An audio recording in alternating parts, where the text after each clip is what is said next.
Egg fried rice செய்ய போறோம். ஆனா வீடியோ ஃபுல்லா பார்த்துட்டு இதுக்கு பேர் எக் ஃப்ரைட் ரைஸான்னு கேட்டீங்கன்னா, நம்ம ஆக்குறதா சோறு, நம்ம செய்யறதா சாம்பார், நம்ம வைக்கிறதா ரசம். இந்த மாதிரி முடிவு பண்ணதுக்கு அப்புறம் தான் சமைக்கவே ஆரம்பிச்சேன். நம்மளோட வாழ்க்கை வரலாறு சீரிஸ்ல இன்னைக்கு டே 24. இன்னைக்கு நம்ம எக் ஃப்ரைட் ரைஸ் செஞ்ச வரலாறு தான் பார்க்க போறோம். ரைஸ் எடுத்து தனியா வச்சுட்டு தேவைப்பட்ட அக்சசரிஸ் எல்லாம் ரெடி பண்ணிட்டு என்னோட சமைக்கிற என்டர்டைன்மெண்ட்டுக்கு ரெடி ஆயிட்டேன். பட் உங்களோட என்டர்டைன்மெண்ட்டுக்காக தான் ஆஸ்ட்ரோ ஆஃபர்ஸ் அள்ளி தெளிச்சிட்டு இருக்காங்க. ஆமா, கிட்டத்தட்ட 95 சேனல்ஸ் கிட்ட 13 தமிழ் சேனல்ஸ் இருக்கு. அதுவும் 80 ரிங்கெட்லாம் கிடையாது, வெறும் 49 ரிங்கெட் 99 சென்ட்ஸ் தான். இது மாதிரி என்ன எக்கச்சக்கமான ஆஃபர்ஸ் பத்தி தெரிஞ்சுக்க ஸ்கிரீன்ல தெரியுற இந்த நம்பருக்கு ஆஸ்ட்ரோ விஎம் மட்டும் மெசேஜ் பண்ணுங்க. மத்ததெல்லாம் அவங்க பாத்துப்பாங்க. இப்ப நம்ம சமையல பார்ப்போம். இது வரைக்கும் நான் தயிர் சாதமும் ஆம்லேட்டுங்கிற கஷ்டமான டிஷ்ஷை தவிர வேற எதுவுமே பண்ணதில்லை. இந்த டைம் தான் ஒரு படி மேல போய் எக் ஃப்ரைட் ரைஸ்னு இறங்கியிருக்கேன். சமைக்கிறதுக்கும் சண்டை போறதுக்கும் எந்த ஒரு வித்தியாசமும் இல்லைன்னு நினைக்கிறேன்.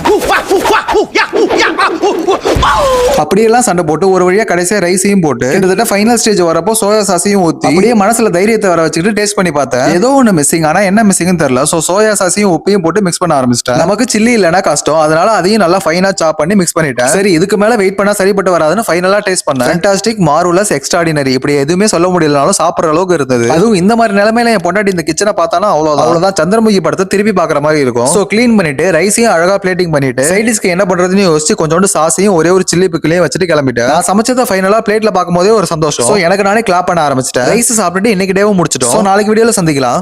வரண்டா சின்னசாமி. சரிடா.